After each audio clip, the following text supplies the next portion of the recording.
এই আমরা এখানে অফিসে আছে আর বৃষ্টি এরকম কালো করে দিয়েছে পুরো।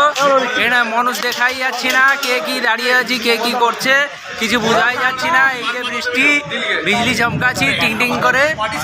হ্যাঁ, সব অফিস থেকে বাইরে বেরিয়ে গেছি, বর্ষার হাওয়ায় সব উড়ে যাচ্ছে, গাছের পাতাগুলো সব নড়ছে, আপনারা দেখতে পাচ্ছেন।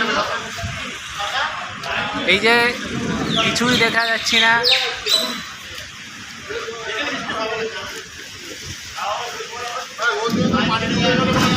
হেভি বৃষ্টি হবে এবার, পুরো কালো করে পুরো অবস্থা কড়া পড়ে এসছে। এবার নাড়ুদা ওইদিকে ভিডিও করছে, আপনারা দেখতে পাচ্ছেন। নাড়ুদা ভিডিও করছে, বিজলি চমকাচ্ছে উপর থেকে। ভগবান বলছে কি অত ভিডিও করিস না, আবার চমকানো শুরু করে দিয়েছে। এবার নামবো। এবার নাড়ুদা এইদিকে আমার দিকে তাকিয়ে ক্যামেরা করছে। জয় জগন্নাথ কি জয়।